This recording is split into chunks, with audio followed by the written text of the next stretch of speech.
तो चलिए class 8 Hindi medium का क्वेश्चन नंबर हम पार्ट 1 में 1 से लेकर 8 तक सॉल्व कर लिए थे। अब हम इस वीडियो में पूरा एंड कर देंगे। जो पर्सनली आपका 2.2 था उसको पूरा एंड करेंगे, ठीक है। चलिए स्टार्ट करते हैं। राहुल और हारून की वर्तमान आयु में अनुपात कितना है? 5:7 है, ठीक है। 4 वर्ष बाद उनकी जो आयु का जो 56 वर्ष हो जाएगा तो उनकी वर्तमान आयु क्या है? देखिए कह रहा है कि राहुल है, एक हारून है, ठीक है। हारून है कि वर्तमान आयु के अनुपात जो है 5:7 है। 4 वर्ष बाद उनकी आयु का जो 56 वर्ष है हो जाएगा तो उसका वर्तमान आयु बताना है। किसका? राहुल और हारून का। तो सबसे पहले हमें पता कुछ नहीं रहता है, तो पार्ट 1 में भी आपको सिखा चुके थे। क्या बताए थे कि सबसे पहले उसको हम मान लेंगे x, जो हमें पता नहीं रहता है। तो ना हमें राहुल का एज पता है ना हारून का, तो लिखेंगे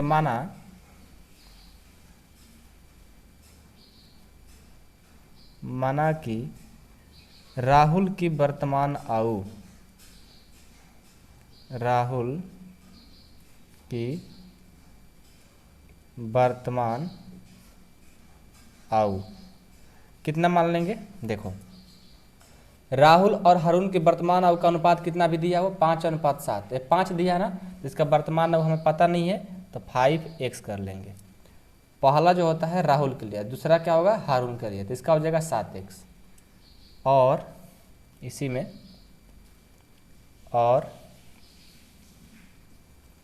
हारून का वर्तमान आयु कितना हो जाएगा? ये हो जाएगा 7x, ठीक है। तब क्या कह रहा है कि 4 वर्ष बाद, प्रश्न से, आपका प्रश्न क्या कह रहा है ध्यान से देखिएगा। प्रश्न से कह रहा है कि 4 वर्ष बाद उनकी आयु का योग जो है कितना है? 56 वर्ष हो जाएगा। ये देखो यहाँ पर एक बाद का वर्ड आया है। जब बाद कहेगा ना उसमें प्लस होता है, और जब यहाँ पूर्व कहेगा तो माइनस होता है। ये 10th क्लास में बहुत काम देगा। अभी सीख जाओगे तो 10th क्लास का ऐसा ही गणित बना दोगे। तो बाद का है तो प्लस। तो क्या बोला है? 4 वर्ष बाद किनका योग? राहुल और हारून का। तो राहुल का एज कितना है? राहुल का है 5x। 4 वर्ष बाद तो 5x + 4 हो जाएगा, ठीक है। और हारून का योग बोला है ना, तो इनको जोड़ देंगे। हारून का है 7x और हारून में भी 4 वर्ष बाद, तो इसमें भी 4 जोड़ देंगे। इन दोनों का योग क्या है? 56 वर्ष हो जाएगा। देखो 56, ये हमारा समीकरण बन गया।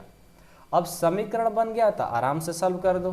कैसे? देखो 5x + 4 अब प्लस 7x + 4 बराबर में 56। 5x और 7x 7 5 12x 4 4 8 बराबर में 56, ठीक है। अब यहाँ से देखो 12x बराबर 56, ये प्लस है, इधर जाएगा तो माइनस। तो 12x बराबर हो जाएगा 56 में से 8 जाएगा, ये कितना हो जाएगा? 48 ना। अब क्या करेंगे? x में 12 गुना कर रहा है, बराबर किस साइड जाएगा तो भाग कर देगा। तो x बराबर 48/12, बरचौ का 48, यानी x का जो मान आ गया 4 आ गया। तो अब राहुल का वर्तमान आयु क्या माने थे? 5x। तो लिखेंगे अतः राहुल की वर्तमान आयु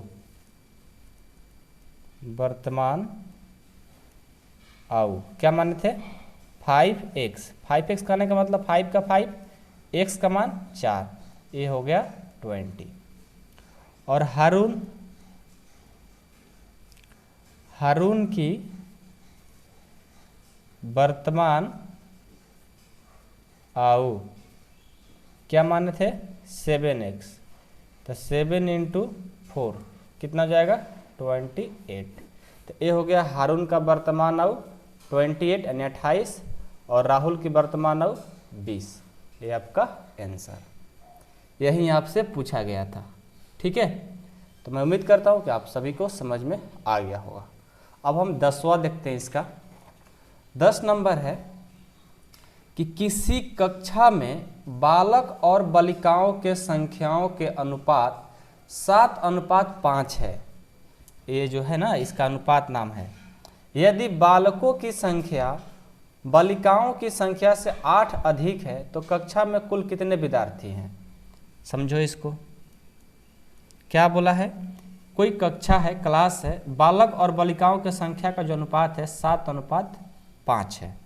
तो सबसे पहले हम क्या करेंगे, और साथ में आपको ये भी दिया गया है कि यदि बालकों की संख्या बालिकाओं की संख्या से 8 अधिक है, ये भी बात कह दिया गया। तो हम क्या करेंगे, देखो हम बालक की संख्या को x मान लेते हैं। माना बालक मतलब लड़का, ठीक है। नहीं, यदि बालकों की संख्या बालिकाओं की संख्या से 8 अधिक है तब माना बालिका की संख्या मतलब बालिकाओं की संख्या को x मान लो। माना बालिकाओं की संख्या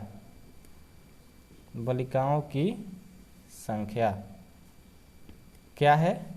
x है। क्यों x हम बालिका की संख्या माने हैं, बालक के क्यों नहीं माने? तो देखो ये बोल रहा है कि यदि बालकों की संख्या बालिकाओं की संख्या से 8 अधिक है, मतलब जितना लड़की रहेगी उससे लड़का कितना होगा? 8 अधिक होगा, तभी ना मानेंगे इसका x। तो उसका हो जाएगा x + 8, यानी 8 ज़्यादा हो जाएगा लड़का की संख्या। तो वहीं माना बालिकाओं की संख्या x, इसलिए बालक की संख्या क्या हो जाएगा? बालकों की संख्या हो जाएगा x + 8 है, क्योंकि 8 लड़की से लड़का 8 अधिक है। तब चलिए प्रश्न से। प्रश्न आपको क्या कहा है? प्रश्न ए कहा है, ठीक है, ध्यान से देखिएगा। प्रश्न ए कहा है किसी कक्षा में बालक और बालिकाओं की संख्याओं का अनुपात।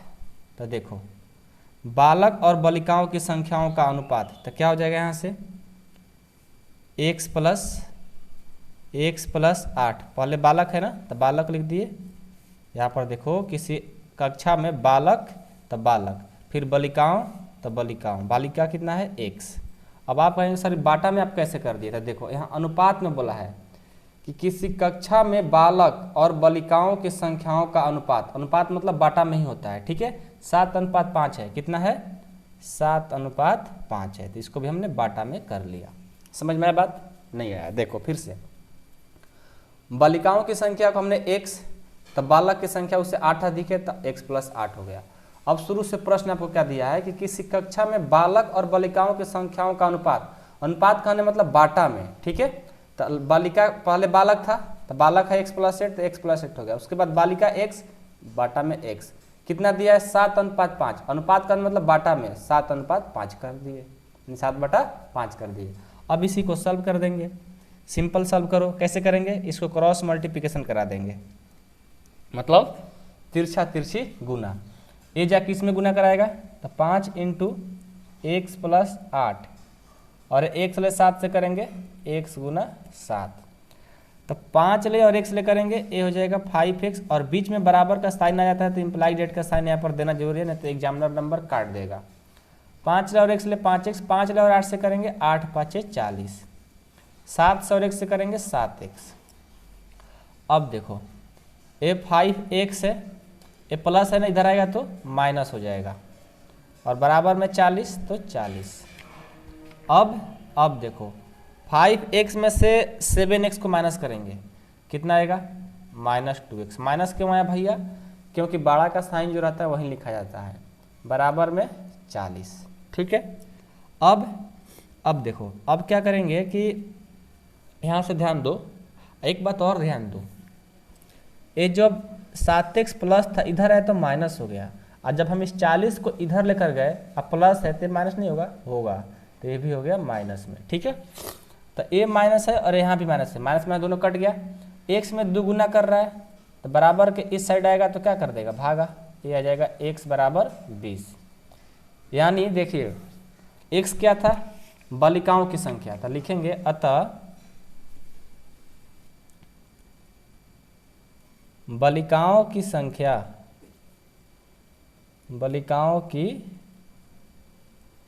क्या माने थे? x, कितना हो जाएगा? 20। और बालक की संख्या क्या माने थे? x + 8। बालकों की संख्या, बालकों की संख्या क्या माने थे, x प्लस 8, यानी x यानी लड़की है 20 और प्लस 8 यानी 28 लड़का 20 लड़की हो जाएगा। ठीक है, तो ये था हमारा क्वेश्चन नंबर 10। अब हम लोग 10 के बाद 11 को पढ़ेंगे। ठीक है, चलिए 11 देखिए। बाईचुंग के पिताजी, बाईचुंग कोई नाम है, उनके पिताजी उसके दादाजी से 26 वर्ष छोटे हैं और उनसे 29 वर्ष बड़े हैं। यदि उन तीनों की आयु का योग 135 वर्ष है तो उनकी आयु अलग अलग ज्ञात कीजिए। देखिए, एक बाईचुंग के पिताजी है, उसके देखो बाईचुंग के पिताजी मतलब बाईचुंग के पिताजी उसके दादाजी से, किसके, बाईचुंग का बात हो रहा है। बाईचुंग के जो पिताजी हैं, बाईचुंग के दादाजी से 26 वर्ष क्या है, छोटे हैं। मतलब बाईचुंग के जो पिताजी हैं दादाजी से कितना, 26 वर्ष छोटे हैं और उससे 29 वर्ष बड़े हैं। किससे, बाईचुंग से उसके पिताजी 29 वर्ष बड़े हैं और दादाजी से 26 वर्ष छोटे हैं। यदि उन तीनों की आयु का योग 135 वर्ष है, मतलब बाप बेटा दादा का जो टोटल योग है 135 वर्ष है, तो उनकी आयु अलग अलग ज्ञात कीजिए। कह रहा है कि पिताजी के भी निकालिए कितना वर्ष के हैं, दादाजी के निकालिए और उस लड़का बाईचुंग का भी बताइए कितने कितने वर्ष का हैं लोग। तो सबसे पहले हमें तो कुछ पता नहीं है, जब पता नहीं है तो क्या करेंगे, हम बाईचुंग का एज को x मान लेंगे। जब कुछ नहीं पता रहता है तो क्या करेंगे, x मानकर बनाएंगे। बाईचुंग के पिताजी नहीं, बाईचुंग का माना, यहाँ पर लिखेंगे माना बाईचुंग के आयु कितना, x वर्ष।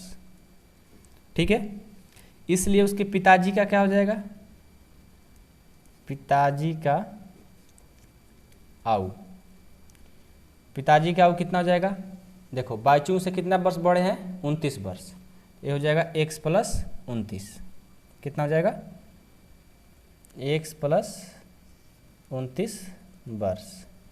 ठीक है, और बाईचुंग के दादाजी, दादाजी का आयु, दादाजी का आयु, दादाजी का आयु कितना हो जाएगा, दादाजी के आयु हो जाएगा जो बाईचुंग से उसके पिताजी पहले 26 वर्ष बढ़े हैं और वो 29 वर्ष क्या है, सॉरी बाईचुंग के पिताजी से उसके दादाजी कितना वर्ष, 26 वर्ष, और बाईचुंग से पिताजी कितना, 29 वर्ष। इन दोनों क्या करेंगे, जोड़ देंगे, उतना वर्ष के दादाजी होंगे। तो x प्लस 26 प्लस 29 वर्ष।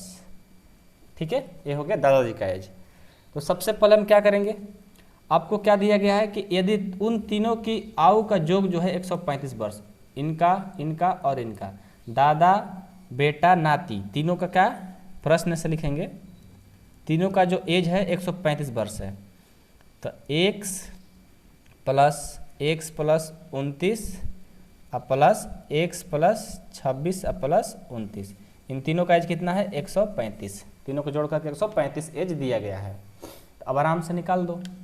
क्या करेंगे, देखो x पहले कोष्ठ रहता है, x plus 29, x plus 26 plus 29 बराबर 135, x कितना 3x, और 29 इनको जोड़ेंगे तो कितना हो जाएगा, ये हो जाएगा 58 और 26, 58 को जोड़ेंगे कितना, 84 हो जाएगा क्या, 58 26 814, हाँ 84, इन तीनों को जोड़ दिए तो कितना गया, 84 बराबर में 135। 3x बराबर, ये प्लस से बराबर की साइड जाएगा, यहाँ पर देखो इम्प्लाइड एड का साइन देना जरूरी है क्योंकि बराबर का साइन आ गया। तो क्या हो जाएगा, 3x बराबर 135, ये प्लस इधर आ गया तो माइनस हो जाएगा। यहाँ से क्या हो जाएगा, 3x बराबर 135 में से 84 घटाएंगे कितना आएगा, 51 आएगा। ठीक है, अब x में 3 गुना कर रहा है, इधर आएगा तो क्या कर देगा, भागा, कटा दो, 13 से 17 थी 51, 17 बार में, यानी x का जो मान आ गया 17 आ गया। अब हम अतः लिखेंगे, x क्या था, बाईचुंग का एज था, अतः बाईचुंग का आयु, बाईचुंग का आयु x था, तो ये हो जाएगा 17 वर्ष। बाईचुंग कितना वर्ष का है? 17 वर्ष। अब उसके पिताजी का आयु, पिताजी का आयु क्या था? x प्लस 29 वर्ष। क्या था? x प्लस 29, तो x प्लस 29 तो क्या हो जाएगा? x यानी 17 वर्ष है और ये 29, कितना वर्ष का हो जाएगा? इनको जोड़ेंगे तो ये हो जाएगा 46 वर्ष।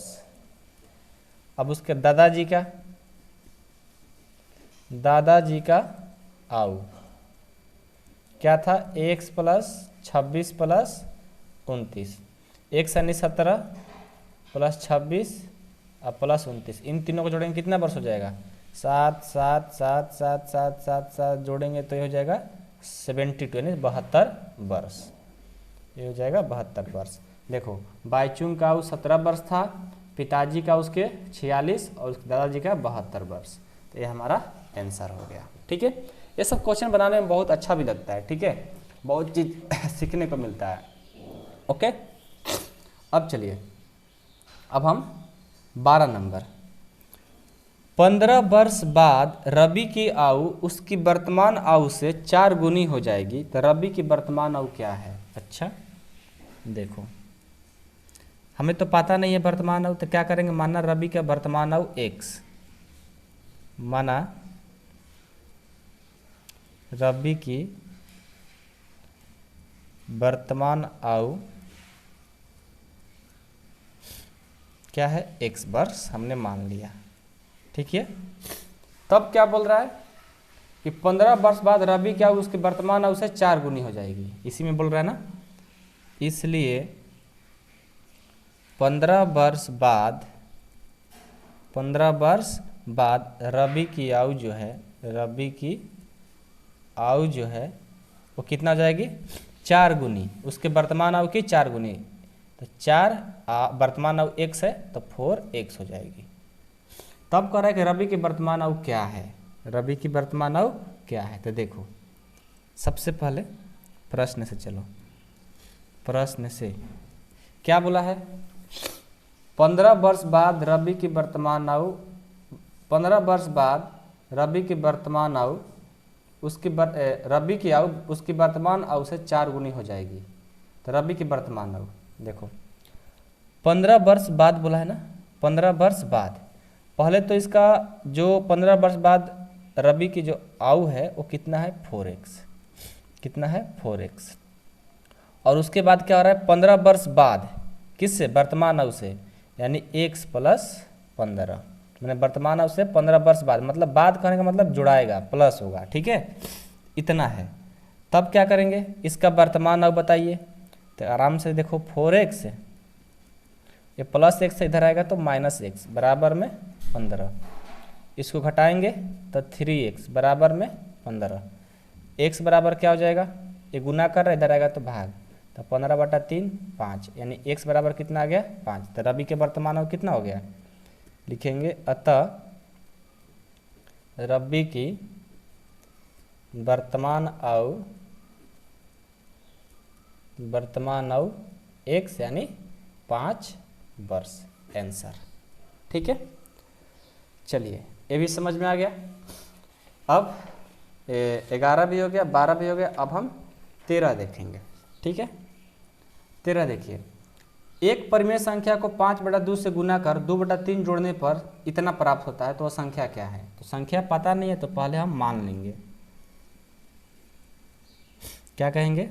माना परिमेय संख्या जो है, माना जो परिमेय संख्या है उसको x मान लिए, परिमेय संख्या उसको हमने क्या मान लिया? x है। ठीक है, तो प्रश्न से क्या करेंगे?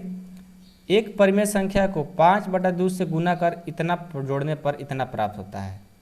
मतलब एक परिमेय संख्या को 5/2 से गुना कर, मतलब जो परिमेय संख्या माने हैं x, इसमें क्या करना है? 5/2 से गुना करना है, तो 5/2 से गुना कर दिए। 2/3 को क्या करना है? जोड़ने पर इसमें 2/3 को जोड़ देना है। तो क्या प्राप्त हो रहा है? आपको प्राप्त हो रहा है -7/12। एक काम कर रहा था। अब सिंपल इस समीकरण को हल कर दो, आंसर हो जाएगा। कैसे देखो, 1 ले और 5 से करेंगे, 5x/2 प्लस 2/3 बराबर में -7/12। बीच में बराबर है तो यहाँ पर इम्प्लाई डेट का साइन देंगे। अब क्या होगा देखो, 3 और 2 का एलसीएम लेंगे, 2 और 3 का एलसीएम क्या हो जाएगा, एलसीएम तो सबको आता है ना, तो 2 और 3 का एलसीएम लेंगे 6 हो जाएगा। इसको भाग देंगे 3 बार में, 3 से और 5 से 15x प्लस इसको भाग देंगे 2 बार में, कट जाएगा, 2 से और 2 से 4 हो गया, बराबर में -7/12 हो गया। दोनों तरफ जब बाटा में लग जाता है तो उसको क्या करते हैं, इम्प्लाई डेट का साइन लगा देते हैं। इम्प्लाई डेट बोल रहे हैं, क्रॉस मल्टीप्लिकेशन का, तिरछा तिरछी गुना। 12 चल जाएगा इसमें गुना करने, तो 12 × 15x + 4 अब बराबर 6 चल जाएगा ऊपर में गुना करने, तो 6 गुना -7। ठीक है, तो अब देखो, अब क्या करेंगे देखो, तो यदि हम यहाँ पर क्या करेंगे, यहाँ पर अच्छा कहीं मिस्टेक तो नहीं हो रहा है ना, कहीं पर छोटा मिस्टेक तो नहीं हो रहा है ना, ध्यान दे लो, नहीं तो मिस्टेक हो जाएगा फिर बाद में। यदि हम इसको, हाँ चलो ठीक है, देखते हैं। 12 और 15 से, ठीक है, 12 और 15 से गुना करेंगे, कितना आएगा, इसको गुना करा कर देख लेते हैं। 5 2 10 और 1 6, और यहाँ पर ये हो जाएगा 170, 180, 180 x अब प्लस बर चौका 48 अब बराबर, ये कितना है, 6 7 42। ठीक, अब क्या करेंगे, 180x बराबर, प्लस लग जाएगा तो माइनस, तो -42 अब -48, तो 180x बराबर, दोनों माइनस है, दोनों को जोड़ देंगे, 8 2 10 4 4 9 -90 हो गया। अब क्या करेंगे, x में 180 गुना कर रहा है ना, बराबर में आएगा तो भाग कर देगा, इतना हो गया, तो 90 दूना 180 कटा दो, तो क्या हो जाएगा, x बराबर -1/2। तो x क्या था, माना कि वो परिमेय संख्या x था, तो अतः बोलेंगे वो जो परिमेय संख्या था, अतः परिमेय संख्या जो था वो क्या था, वो था हमारा -1/2। यही हमारा आंसर हो गया। समझ में आई बात, वो हमारा परिमेय संख्या हो गया और यही हमारा आंसर भी हो गया। ठीक है, 13 हो गया। अब 14 देखिए। 14 है कि लक्ष्मी एक बैंक में खजांची है। लक्ष्मी नाम की कोई लड़की है, एक बैंक में खजांची है। लक्ष्मी लड़का का नाम नहीं होता है, लड़की है, ठीक है। उसके पास नगदी के रूप में 100 रुपये, 50 रुपये और 10 रुपये वाले नोट हैं। मतलब नगद, जैसे बैंक में जाओगे ना तो नगद के लिए उसके पास क्या क्या बैंक वाला देगा, जो लक्ष्मी के पास था 100 रुपये का नोट था, 50 रुपये और 10 रुपये का नोट है। उनकी संख्याओं में क्रमशः 2:3:5 का अनुपात है और उसका कुल मूल्य इतना रुपए है, तो उसके पास कितने प्रकार के कितने नोट हैं। देखो बोल रहा है कि 100 रुपये के पास उसके पास कितना नोट है, 50 रुपये वाला कितना नोट है, 10 रुपये वाला नोट कितना है, ये आपको बताना है। तो पता तो है नहीं, तो क्या करेंगे, इसको सॉल्यूशन यानी हल करेंगे। ठीक हो, बहुत ईजी है। माना 100 रुपये वाला कितने नोट है पता नहीं है, तो माना 100 रुपये का नोट, 100 रुपये का नोट और 100 रुपये का नोट का अनुपात क्या है, 2x। 100 रुपये का नोट 2x तथा 50 रुपये का नोट का अनुपात क्या दिया है, 3, तो 3x हो जाएगा। तथा 50 रुपये का नोट कितना हो जाएगा, 3x। और क्या हो जाएगा, 5 रुपये, 10 रुपये का नोट का कितना अनुपात दिया है, 5।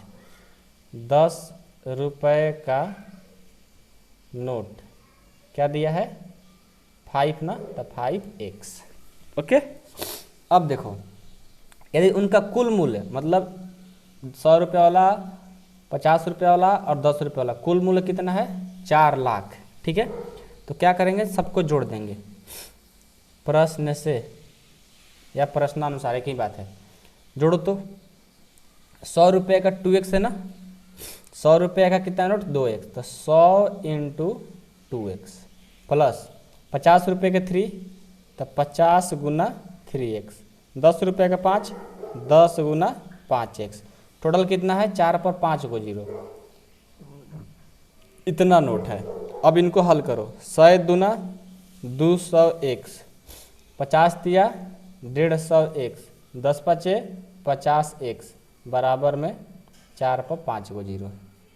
ठीक है, अब इनको जोड़ेंगे, जब इनको जोड़ेंगे ना कितना आएगा, ये आ जाएगा 200 और 3 350 और 50, 400x आ जाएगा। 400x बराबर 4 पर 5 0। ठीक है, अब x में 400 गुना कर रहा है, बराबर की साइड जाएगा तो क्या करेगा, भाग। यहाँ पर इम्प्लाइड एड का साइन देना जरूरी है, नहीं तो एग्जामिनर नंबर काट देगा। ठीक है, x बराबर 4 पर 5 को 0, और x में 400 गुना कर इधर आएगा तो भाग कर देगा, 2 को 0 से 2 0 कट गया, x बराबर कितना हो गया, 4000 आ गया। ठीक है, अब क्या कहेंगे, अब देखो x किसको माने थे, 100 रुपया के नोट को 2x माने थे ना, तो लिखेंगे अतः 100 रुपये का नोट, 100 रुपये का नोट क्या माने थे, 2x, तो 2 गुना 4000, इसको गुना कर देंगे कितना हो जाएगा 8000, यानी 8000 क्या उसके पास 100 रुपये का नोट था। ठीक है, और अब हम कितने वाला, 50 रुपये वाला, 50 रुपये का नोट, 50 रुपये का नोट कितना था 3x, यानी 3 इंटू कितना, x का मान कितना है 4000 ना, 4000 कितना हो जाएगा, 4 तिहाई 12000, 50 रुपये का हो गया। अब 10 रुपये का नोट, 10 रुपये का नोट कितना है 5x, तो कितना हो जाएगा 5 गुना x का मान 4000, इससे हो जाएगा 5 का 20,000। ठीक है, कहीं दाई सक 10,000 20,000। यही पूछा गया था कि उसके पास प्रत्येक कितने नोट होंगे, प्रत्येक कितने नोट हैं, तो प्रत्येक नोट पूछा है, टोटल नोट पूछा है ना, कि 100 रुपये वाला मान लो 8000 है, 50 रुपये वाला 12000, 10 रुपये वाला 20,000, तो टोटल नोट कितना है उसके पास, ये पूछा गया है। तो क्या करेंगे, क्या लिखेंगे लास्ट में, लिखेंगे लिखेंगे कैसे लिखेंगे, बस इतना ही लिख दो, जोड़ कर बताना नहीं है सर, जोड़ कर बताना नहीं, सिर्फ 100 रुपये वाला नोट, 50 रुपये वाला नोट, 10 रुपये वाला नोट, कितना कितना यही बताना था, कुछ नहीं लिखना है अब। अतः में 100 रुपये का नोट 8000 था, 50 रुपये का नोट 12000 और 10 रुपये का नोट 20,000 उसके पास था, बस सही आंसर। ठीक है, आई होप कि आप लोग को समझ में आ गया होगा, कोई दिक्कत नहीं इसमें। ठीक, चलो 14 भी हो गया और 13 भी हो गया। अब हम 15 और 16 को भी देख लेते हैं। 15 देखिए क्या है, 15 है कि मेरे पास 300 रुपये का मूल्य के 1 रुपये, 2 रुपये और 5 रुपये वाले सिक्के हैं। 2 रुपये वाले सिक्कों की संख्या 5 रुपये वाले सिक्कों की संख्या 5 रुपये वाले सिक्कों की संख्या तिगुनी है और सिक्कों की कुल संख्या 160 है। तो मेरे पास प्रत्येक प्रकार के कितने सिक्के हैं, कुछ पता नहीं है आपको। जब कुछ नहीं पता रहता है तो उसको x मानो चुपचाप। ठीक है, 5 रुपये की संख्या को x मानो, पहले माना 5 रुपये की 5 रुपये की सिक्कों की संख्या x, 5 रुपये सिक्कों की संख्या x हमने मान लिया। ठीक है, अब इसलिए 2 रुपये का सिक्का, इसलिए 2 रुपये की सिक्कों की संख्या देखो तो 2 रुपये वाले सिक्कों की संख्या 5 रुपये वाले से सिक्कों की संख्या से तिगुनी है। मतलब 5 रुपये वाले जो सिक्का की संख्या x माने हो, ये 2 रुपये वाला जो है उससे कितना है, 3 गुना ज़्यादा है। ये कितना हो जाएगा, ये हो जाएगा हमारा कितना 3x, क्योंकि इससे 3 गुना ज़्यादा है तो हो जाएगा 3x। ठीक, और क्या बोला, और सिक्कों की कुल संख्या 160 है, और सिक्कों की कुल संख्या कितना है 160 है। 1 रुपये को सिक्का शायद बोला है क्या, ध्यान देना, और सिक्कों की कुल संख्या 160 है। अब से पढ़ते हैं, 2 रुपये वाले सिक्कों की संख्या 5 रुपये वाले सिक्कों की संख्या से तिगुनी है और सिक्कों की कुल संख्या 160 है। तो मेरे पास प्रत्येक प्रकार के कितने सिक्के हैं, बस इतना ही पूछा है। ठीक है, तो क्या करेंगे, सिक्कों की संख्या, सिक्कों की संख्या कितना दिया है 160, सिक्कों की कुल संख्या, कुल संख्या 160 है, ठीक है। और इसके पास अच्छा देखो यहाँ भी कुछ लिखा हुआ है कि मेरे पास 300 रुपये मूल्य के 1 रुपये, 2 रुपये और 5 रुपये वाले सिक्के हैं। तो 2 रुपये वाले सिक्कों की संख्या 5 रुपये वाले सिक्कों की संख्या से तिगुनी है। तो 5 रुपये वाले सिक्कों की संख्या तो हम तो x माने थे, 2 रुपये वाले सिक्के को 3x, तो 1 रुपये वाले सिक्कों की संख्या क्या मानेंगे, तो 1 रुपये वाले सिक्कों की संख्या क्या मानेंगे, देखो 1 रुपये सिक्कों की संख्या क्या हो जाएगी, 1 रुपये जो सिक्कों की संख्या होगी, टोटल संख्या मतलब टोटल कितना है 160, 160 माइनस 5 रुपये का x प्लस 3x, इतना सिक्का। ध्यान से सुनो, टोटल 160 इसके पास टोटल सिक्कों की संख्या है। आपको पता है कि 5 रुपये वाला सिक्कों का x है और 2 रुपये वाला सिक्कों की संख्या 3x है, तो 1 रुपये आपको निकालना है। तो टोटल सिक्का में से यदि इन दोनों सिक्का को घटा देंगे तो 1 रुपये वाला नहीं हो जाएगा, आ जाएगा। तो इसी को क्या करेंगे, सॉल्व करेंगे, ठीक है। तो क्या हो जाएगा 160 माइनस x और 3x 4x, यानी 1 रुपये के सिक्के की संख्या 160 माइनस 4x है। अब हम चलेंगे प्रश्न से, प्रश्न क्या बोला है, प्रश्न बोला है कि 5 रुपये का सिक्कों की संख्या तिगुनी है, 2 रुपये के वाले सिक्कों की संख्या से 5 रुपये वाले सिक्कों की संख्या तिगुनी है। तो सिक्कों की कुल संख्या 60 है, तो मेरे पास प्रत्येक प्रकार के कुल कितने सिक्के हैं।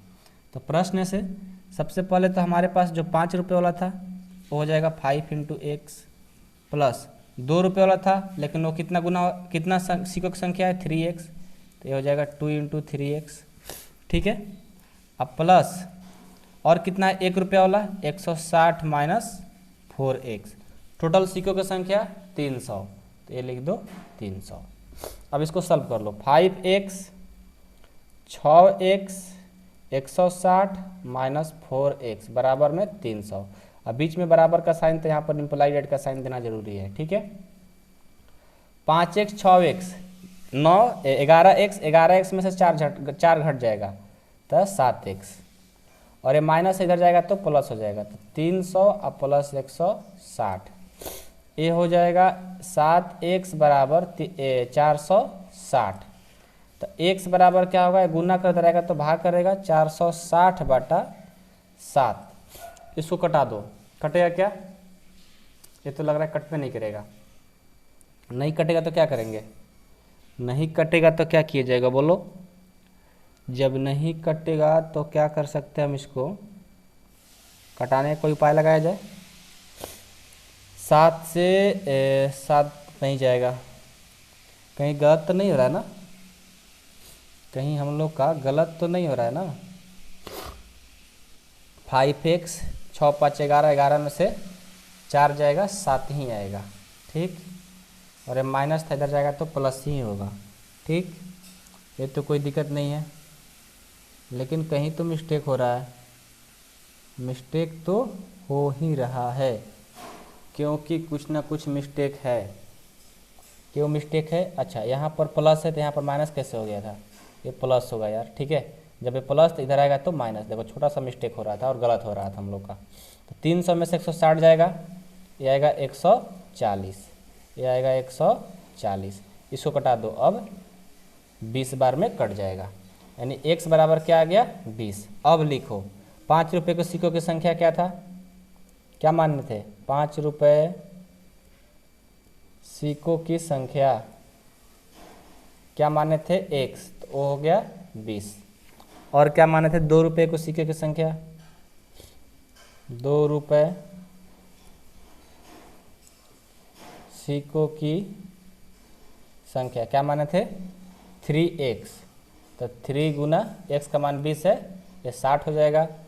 और 1 रुपये सिक्कों की संख्या, 1 रुपये सिक्कों की संख्या कितना माने थे 160 माइनस 4x, तो 160 माइनस 4x का मान कितना है 20, तो 160 माइनस 20 चौका 80, 80 में 160 में 80 घटेगा, ये भी आ जाएगा 80। ये हमारा आंसर हो गया।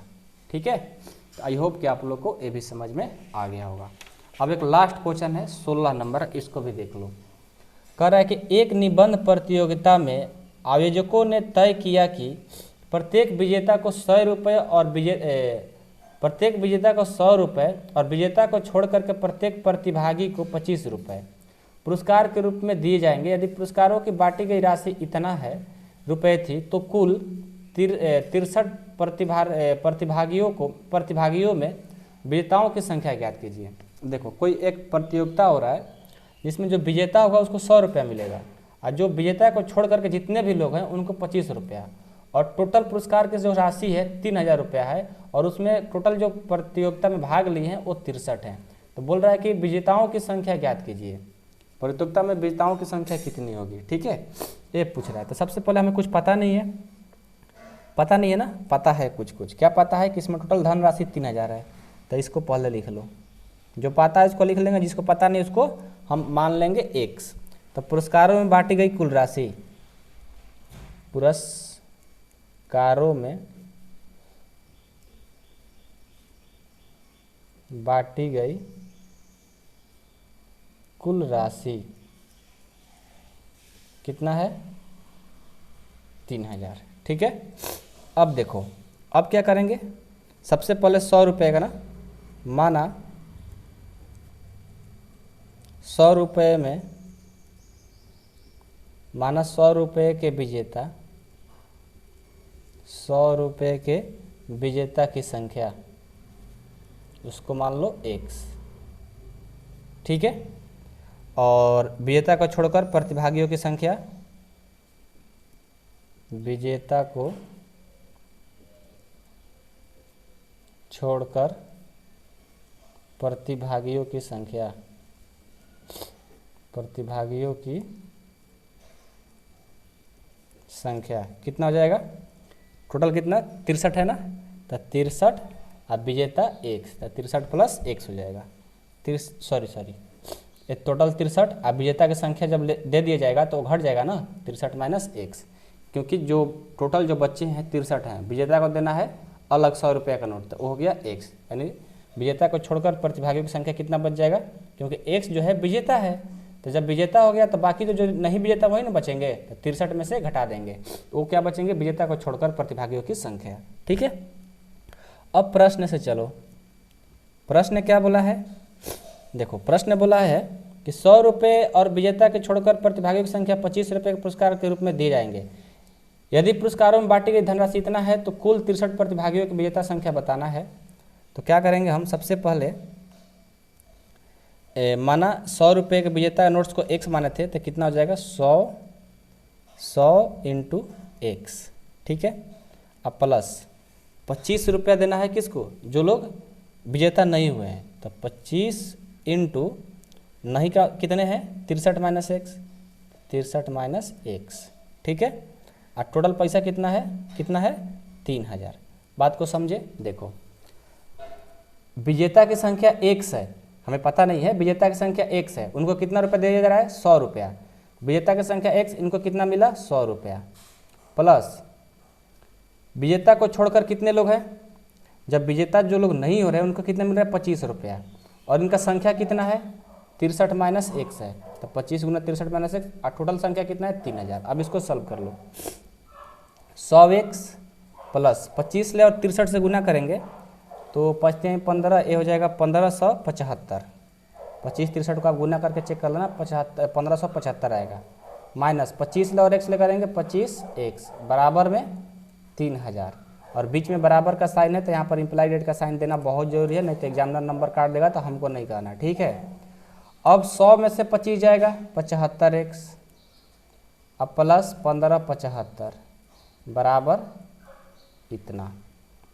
अब 75x बराबर 3000, प्लस इधर जाएगा तो माइनस इतना हो गया, यानी अब क्या हो जाएगा 75x बराबर 3000 में से इतना घटाएंगे कितना आएगा, ये 75 25 है, ये 14 25 आ जाएगा।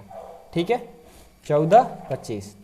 अब क्या करेंगे, देखो अब हम क्या करते हैं कि x बराबर, ये 75 क्या कर रहे हैं, गुना, इधर आएगा तो भाग करेगा, तो भाग दे दो, तो ये हो जाएगा 14/25 इसको भाग देंगे कितने बार में कट जाएगा, भाग देकर यहाँ पर चेक कर ले, आ जाओ। 14/75 को गुना करते हैं, तो इसको जब हम गुना करेंगे कितना आएगा, 14/25 में 75 से गुना करना चाहते हैं, 75 से जब गुना करेंगे कितना जाएगा, 75 से गुना करेंगे, 75 दूना ज़्यादा बार में कट जाएगा, तो एक बार में 75 लेकर चलो 142 के लिए, 12 में से 7 और ये कितना हो जाएगा, 13 में 7 जाएगा, 13 में से 6 7 8 9 10 11 12 13, ये हो जाएगा 6, ये तो ख़त्म, ये बच गया 65। अब 75 के कैसा पढ़ा पढ़ दे कि 675 आ जाए, तो 75 के 9 के पढ़ा पढ़ो, 9 5 45, 9 7 63 और 63 4 67, देखो 9 बार में, यानी 19 बार में एक कट जाएगा। ठीक है, x का मान कितना आ गया, 19। ठीक है, तो लास्ट में क्या लिखेंगे, x क्या था, 100 रुपये की विजेता की संख्या था, तो लिखेंगे विजेताओं की संख्या कितना होगी, विजेताओं की संख्या क्या था, x, यानी x क्या, 19, आंसर आया तो 19। पूछा क्या गया था कि विजेताओं की संख्या ज्ञात कीजिए, बस यही पूछता, विजेताओं की संख्या पूछा गया था, तो हो गया 19। और यदि यही पूछता कि विजेता को छोड़कर प्रतिभागियों की संख्या कितना है, 63 - x, तो उसको क्या करते हैं, 63 में से 19 उठा देते हैं, वही हमारा आंसर होता है। लेकिन आपसे सिर्फ यही पूछा गया है, तो यही आपको बता देना है। ठीक है, तो चलिए आज की क्लास ख़त्म करते हैं, क्योंकि हम लोग का ये जो क्या बोलते हैं एक्सरसाइज 2.2 था वो कंप्लीट हो गया। ठीक है, अगले वीडियो में 2.3 को सॉल्व करेंगे। और यदि चैनल को सब्सक्राइब नहीं किए हैं तो प्लीज़ सब्सक्राइब कर लो और अपने दोस्त में भी शेयर करो और अपने सभी फ्रेंड सर्कल में बताओ कि हाँ क्लास जो भी पढ़ना है 6 का 7 का 8 का जो भी बच्चे होंगे, 9 का 10 का जो भी बच्चे होंगे, आप लोग अपने क्लास में बताओ, पूरा हम सिलेबस 100% पढ़ाने वाले हैं। यदि कहीं दिक्कत आता है, समझ में नहीं आता है, तो इस नंबर पर कॉल 8383896119 पर कॉल या मैसेज हमारे पास जरूर कर सकते हो, आपको जरूर हेल्प करेंगे। चलिए आज की क्लास ख़त्म करते हैं, मिलते हैं हम अगले वीडियो में।